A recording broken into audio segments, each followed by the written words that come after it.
Member KBP, kapisanan ng mga broadcaster ng Pilipinas. Sa ulo ng mga nagbabagang balita sa MBC Network News. Pagdiriwang ng undas, generally peaceful ayon sa PNP. President Duterte dumalaw sa puntod ng mga magulang. Estados Unidos hindi na magbebenta ng baril sa Pinas. Pagbibitiw ni dating Pangulong Fidel V. Ramos bilang Special Envoy ng Pilipinas sa China, hindi pa tinatanggap ni President Duterte. Sa trending news, magkasintahan inatake ng buhaya habang naliligo sa private pool. Sa good news, kauna-unahang anibersaryo ng PTNO naging makabuluhan. Sa Alam Ba News, saan nga ba nagmula ang iba't ibang kwento tungkol sa mga aswang? Sa news coverage, extensible cabin na imbento. Mula naman sa ibayong dagat, 11 taong gulang na cancer survivor nagbaril sa sarili matapos mabuli sa eskwelahan. Sa Game Now, Ray Allen magre-retiro na. Sa balitang showbiz, Imelda Schweghart nag-resign bilang Miss Philippines Earth. At kasamahan ni Arnel Pineda sa bandang Journey, nagreklamo matapos maitsapuwera ang Pinoy sa pagkilala sa grupo.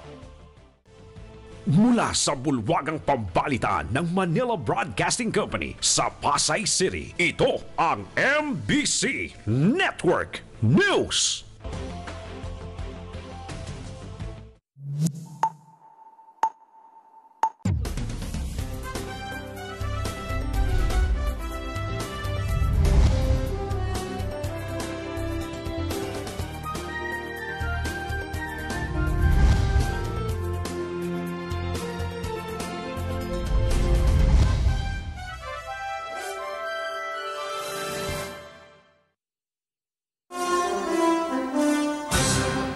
Magandang araw Pilipinas, Luzon, Visayas, Mindanao at sa buong mundo. Samahan niyo ako sa kalahating oras ng ating balitaan at narito ang detalye ng ating mga balita.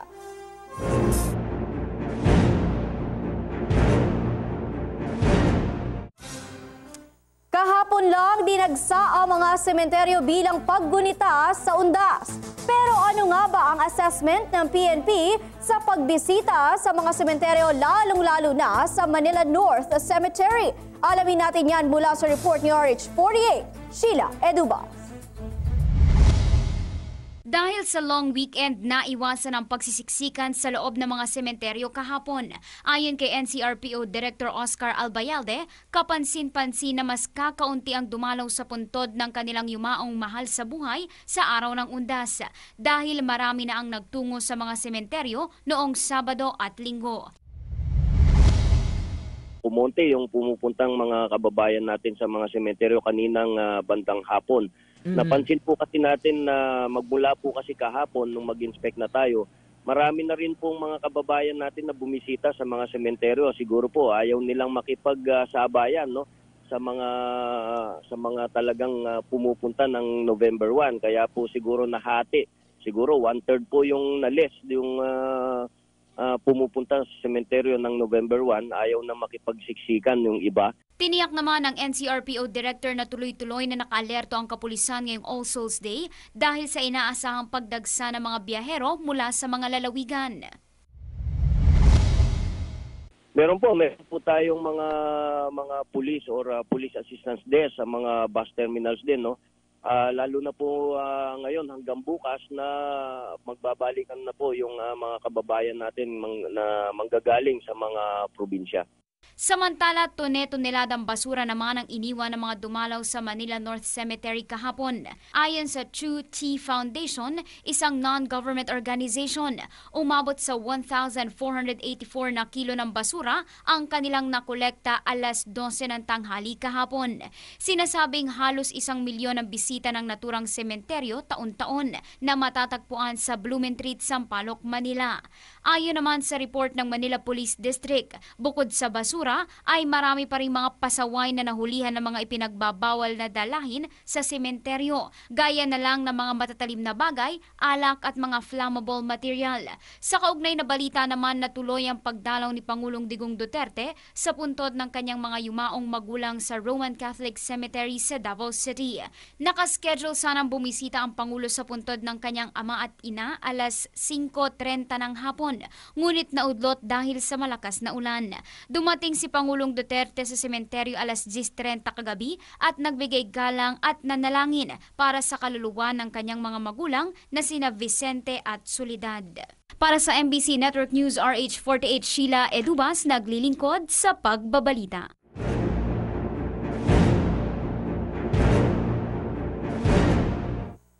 At kaugnay pa rin sa paggunita ng undas, tanggap po na tayo ng update tungkol pa rin sa pag-aakot ng basura at patuloy na pagdagsa ng tao dyan sa Manila North Cemetery. Alamin natin ang live report mula kay RH29, Boy Gonzales. Kuya Boy, kamusta na dyan?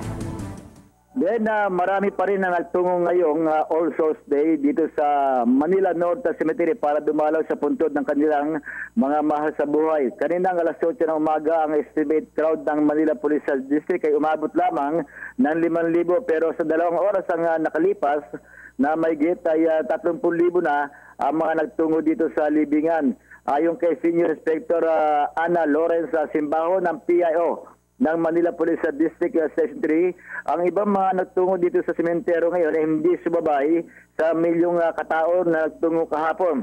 Inaasahan nga ayon kay Simbaho na madaragdagan pa ang bilang ng mga magtungo ngayong araw dito sa Manila North Cemetery. Samantala, tuloy-tuloy naman ang paghahakop ng basura ng tauhan ng Department of Public Service ng Manila City Hall na iniwan ng milyong katao na dumalaw sa puntod ng kanilang mga mahal sa buhay. Boy Gonzales, RH29, naglilingkod sa pagbabalita. Maraming salamat, nagbabalita ng live si Kuya Boy Gonzales. Samantala, hindi na umano magbebenta ng baril ang Estados Unidos sa Pilipinas. Kung ano ang nagtulak sa Amerika na hindi ituloy ang unang pangako sa pamahalaan at kung may epekto ba ito sa ating sandatahang lakas, alamin natin mula sa report ni RH09, San Casulia.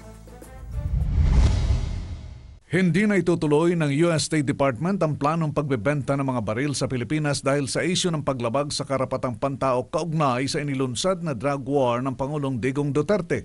Nagbanta si US Senator Ben Cardin na kokontrahin niya ang kasunduan sa pagbebenta ng armas dahil sa mga kaso ng extrajudicial killing sa Pilipinas. Isa si Cardin sa top Democrat sa US Senate at miyembro ng US Foreign Relations Committee. Kaugnay nito'y naniniwala si Senator Ping Lacson na walang mawawala sa bansa kung tututuhanin na US ang planong iatras ang pagbebenta ng mga armas sa PNP. Ayon kay Lacson, may sariling budget ang Pilipinas at maaari namang bumili sa ibang bansa. Bukod sa maaari namang buhayin ng Department of National Defense ang kanilang self-reliance program. Samantala, ininda naman ni Pangulong Digong Duterte ang report na ititigil na ng US State Department ang pagbebenta ng may 26,000 assault rifles sa Philippine National Police. Ayon sa Pangulo, ang daming bomba sa Mindanao para takutin siya na ihihinto ang pagbebenta ng baril sa Pilipinas dahil sa issue ng extrajudicial killings. RH9, Sunny Casulia, naglilingkod sa pagbabalita.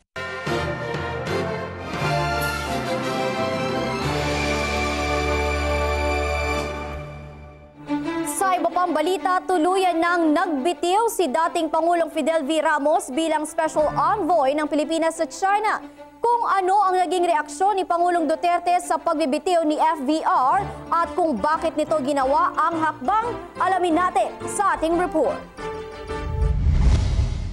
Kinumpirma ni Pangulong Digong Duterte na natanggap na niya ang resignation letter ni dating Pangulong Fidel V. Ramos bilang Special Envoy ng Pilipinas sa China.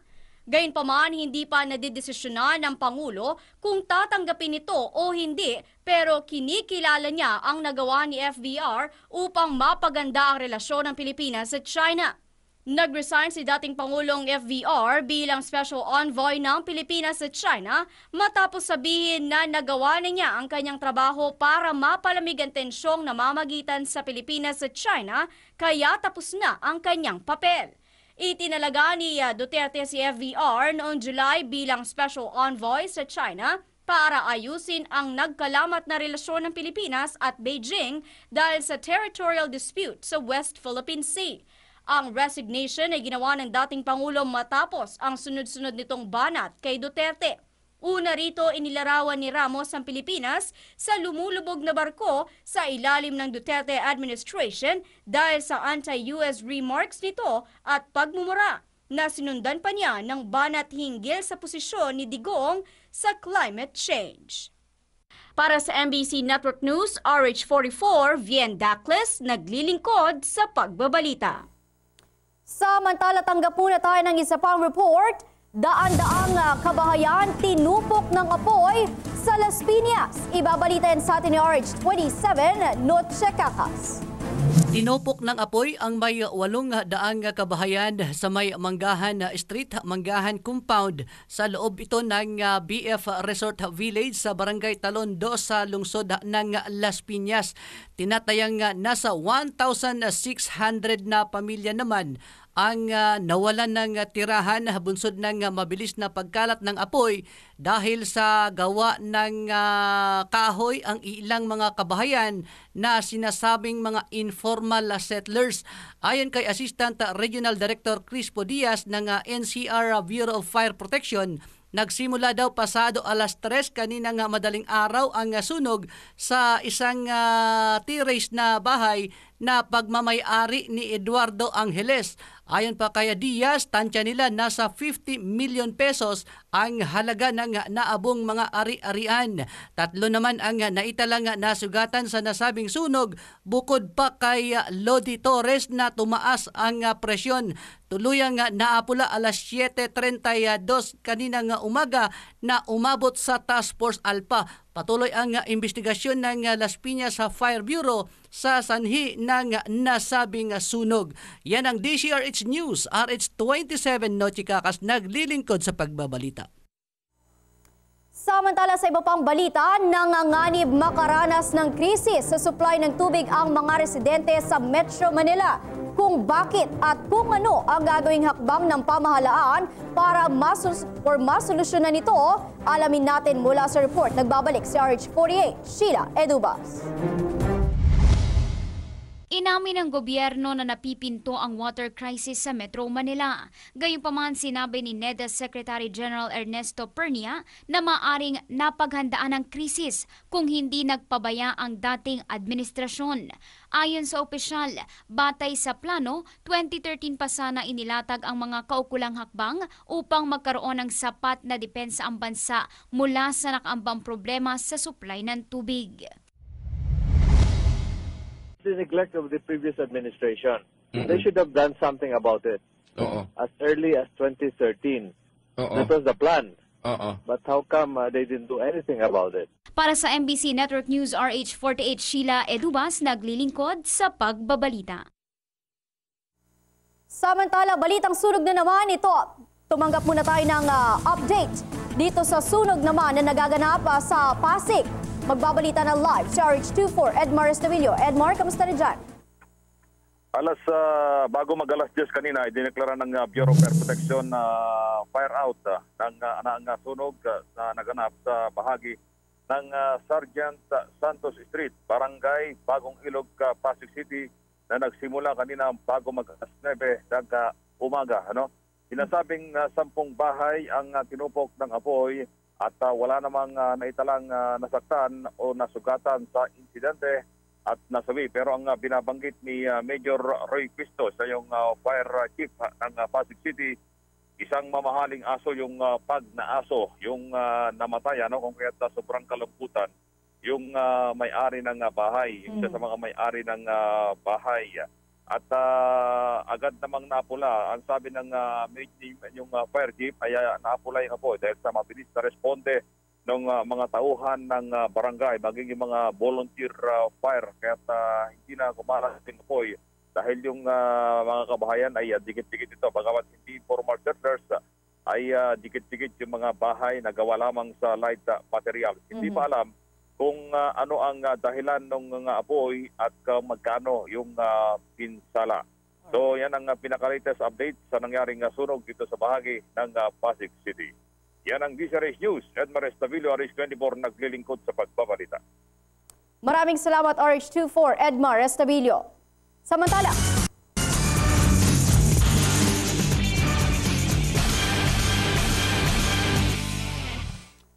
patay ang 6 na katao na nagpa-pot session umano sa Mandaluyong City. Kung sino-sino ang mga ito at kung sino ang mga suspect sa likod ng pamamaslang, alamin natin mula sa report. Nagbabalik si RH09, Sunny Casulia. 6 ang patay matapos pagbabarilin sa Mandaluyong City. Ayon sa report, katatapos lang ng grupo na mag-pot session sa bahay ng isang Manuel Evangelista sa Barangay Addison Hills nang pumasok ang may 6 na suspect na pawang nakasuot ng bonnet. Nagawa pa umanong magmakaawa ang mga biktima na sila ay susuko na. Subalit sila ay sabay-sabay ding pinaulanan ng bala. Kinilala ang iba pang nasawi na sina John Paulo Tuboro, Edmar Villarde, Jennifer Discargar at isang Makmak Albano. Napaggalaman na habang nasa loob ng bahay ang mga pinaghihinalaan, pinalabas muna ang 2 bata bago pinadapa ang mga biktima saka pinagbabaril. RH9, Sunny Casulia, naglilingkod sa pagbabalita.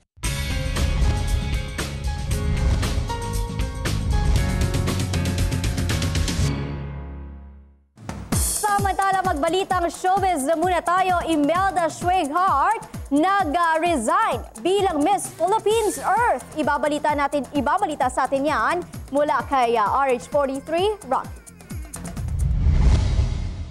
Tuluyan na nag-resign bilang Miss Philippines Earth si Imelda Schweghart matapos na hindi mala ito makapasok sa top 16 ng Miss Earth at ang paglabasan ng kanyang mga kontrobersiya. Marugod namang tinanggap ng Carousel Production, ang organizer ng Miss Earth Philippines at Miss Earth, ang kanyang voluntary resignation noong Lunes, October 31, bandang alas 5:52 ng hapon. Ito'y matapos naman na makipag-usap si Imelda at ang inatong si Annabeth Bautista sa Executive Vice President ng Carousel na si Loren Syuk. Ayon sa ina ni Imelda, masyado nang nababasa sa social media ang kanyang anak kung kaya't nagdesisyon sila na mag-resign na lang bilang Miss Earth Philippines. Dahil dito ay pagpapatuloy ng first runner-up nito na si Kiara Gregorio ang mga naiwang trabaho ni Imelda. Si Gregorio ay isang pre-law student at representative ng Filipino community sa London. At yan aking balita, ako naman si RH43 Rocky, ang inyong kaliga sa mundo ng showbiz.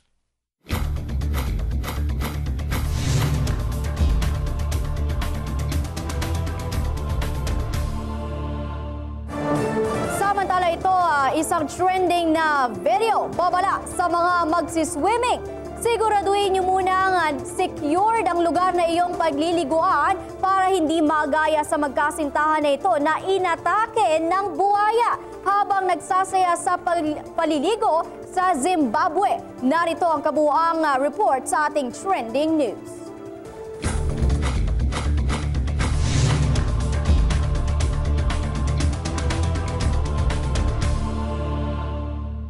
Trending ngayon sa social media ang video ng magkasintahan na inatake ng buhaya sa loob ng isang private swimming pool sa Zimbabwe. Makikita sa video footage na masayang lumalangoy ang magkasintahan nang bigla na lang lumabas ang buhaya at dali-daling lumangoy sa private pool kung saan agad namang nakalayo ang lalaki pero hindi pinalad ang babae at inabutan ng buhaya. Paliwanag ng mga eksperto, mahina ang pagulan sa Zimbabwe tuwing mga huling buwan ng taon na sanhi ng mababang water level sa Lake Kariba na nakakaapekto naman sa ecosystem ng mga hayop at posibleng naligaw lamang ang buhaya sa kakahanap ng supply ng tubig. Sa ngayon, ligtas na ang babae at nahuli na ang buhaya. Para sa MBC Network News, RH44, Vien Dacles, naglilingkod sa pagbabalita.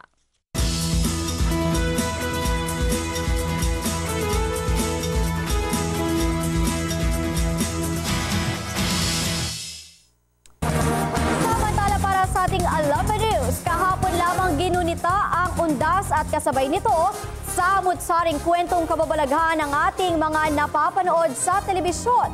Pero saan nga ba nagmula ang iba't ibang kwento tungkol sa mga aswang? Alamin natin mula sa report ni RH49, Rita Salong.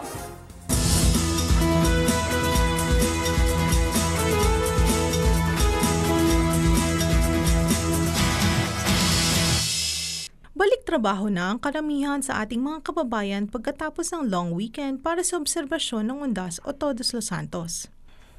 Ang Todos los Santos o All Saints Day ay ang panahong ibinibigay ng mga tao para alalahanin ang kanilang mga yumaong mahal sa buhay.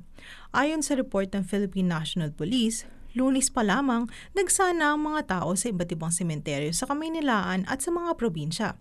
Pagdating ng Martes, bagamat umulan noong umaga, hindi natinag ang mga tao at patuloy ang pagdating nila sa mga sementeryo. Pero maliban sa paggunita sa ating mga yumaong mahal sa buhay, ang Undas o All Saints Day ay nagdadala rin ng kakatakutan sa ating mga Pilipino. Sa panahong ring ito, madalas tayo nakakapanood ng mga kakilakilabot ng mga espesyal sa telebisyon, mga kwento ng kababalaghan, at mga laala ng di umano'y pagpaparamdam ng mga kaluluwang hindi matahimik. Katang-isip nga lang ba ang mga tikbalang, duwende, white lady at tiyanak ng ating mga makakating imahinasyon? At bakit tayo natatakot sa mga ito? Alamin ang buong detalye sa www.dcihnews.com. Para sa Alam Ba News, RH49, Rita Salonga, naglilingkod sa pagbabalita.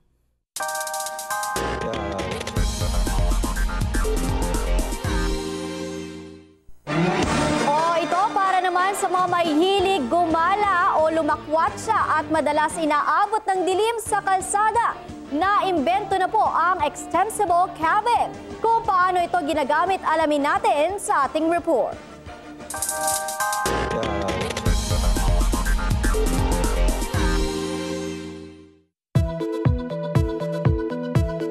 Mahilig ba sa long drive ang iyong pamilya? Pero medyo hindi nyo alam kung saan kayo aabutin ng gabi. Worry no more dahil meron ng Viewer, isang extensible cabin na maaaring ipwesto kahit saan at sa loob lamang ng 20 segundo ay magiging bahay-tulugan na ito. Gawa ito ng French manufacturer ng mga recreational vehicles at dinidistribute worldwide. Ang maganda sa Viewer, masisiguro mo na safe kang makatulog sa loob nito dahil may lock ito sa loob. At magiging komportable ka dahil para itong isang tunay na bahay. Parang isang magic.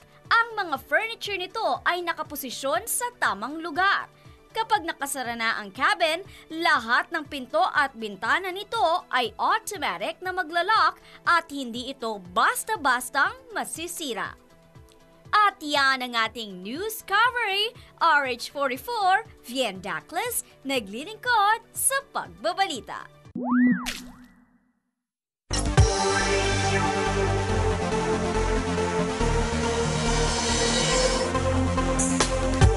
Balita mula sa Estados Unidos. 11 taong gulang na cancer survivor nagbaril sa sarili matapos mabuli sa eskwelahan. Patay ang isang 11 taong gulang na cancer patient survivor matapos mapagtripan ng kanyang mga kaklase sa paaralan sa Ohio, USA.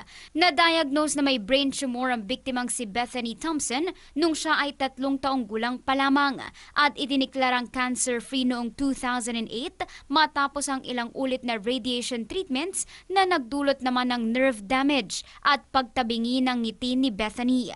Ayon sa ina ng biktima na si Wendy Foch, isang araw bago ang insidente, sinabi ni Bethany sa kanyang best friend na hindi na niya matanggap ang paulit-ulit na pagkutya sa kanyang buhok at tabinging muka, kaya magpapakamatay na ito. Natutulog sa loob ng bahay ang ama ni Bethany nang magbaril ito sa sarili at paliwanag ng ina nakatago ng mabuti ang kanilang baril kaya malamang ay hinanap talaga ito ng kanilang anak. Labis naman ang pagdadalamhati ng ina ng biktima sa pagkamatay ng anak na inilarawan niyang mabait, mapagbigay, mapagmahal at puno ng buhay. At yan ang balita mula sa Ibayong Dagat, RH48 Sheila Edubas, naglilingkod sa pagbabalita.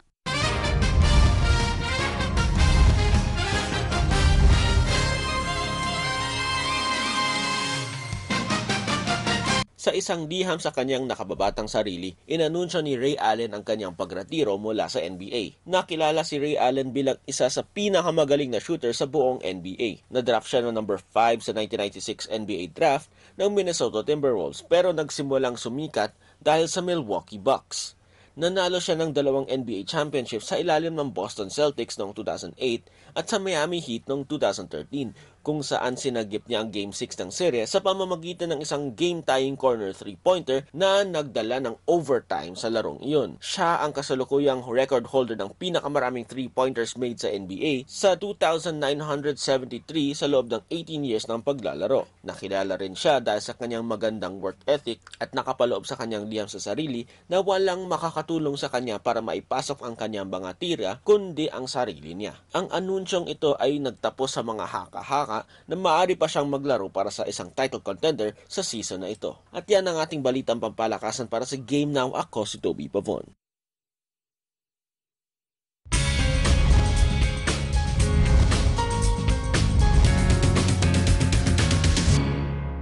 Hindi matanggap ng American rock band na Journey na hindi kasama ang pangalan ng Pinoy na si Arnel Pineda sa listahan ng mga paparangalan sa gaganaping Rock and Roll Hall of Fame 2017.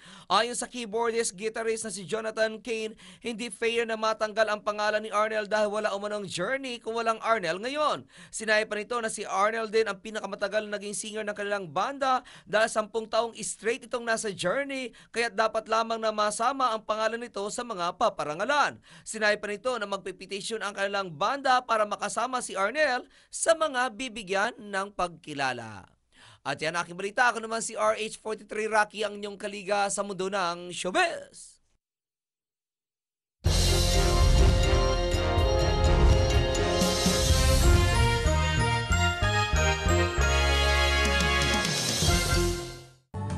At para sa lagay ng ating panahon, patuloy na minomonitor ng Pag-asa ang 2 bagyo na nasa labas pa ngayon ng Philippine Area of Responsibility o PAR.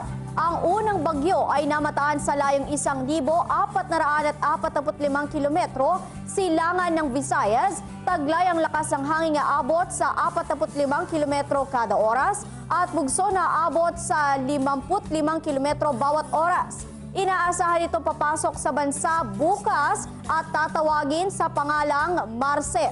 Ang ikalawang bagyo ay huli namang namataan sa layong 2,839 na kilometro, silangan ng Luzon na may katulad ding lakas ng hangin. Ang dalawang bagyo sa parehong kumikilos sa direksyon ng kanluran, hilagang kanluran ng bansa. Samantala, asahan ang mga pag-ulan sa Visayas, Mindanao, Bicol Region at sa mga lalawigan ng Cagayan, Apayao, Ilocos Norte, Isabela kabilang na dito sa Metro Manila. Samantala, nagpakita ang araw kaninang 5:52 na umaga at lulubog naman mamayang 5:27 ng hapon. At para naman sa ating 5-day weather forecast, narito po ang ating nakalap mula sa MBC Network News Weather Center.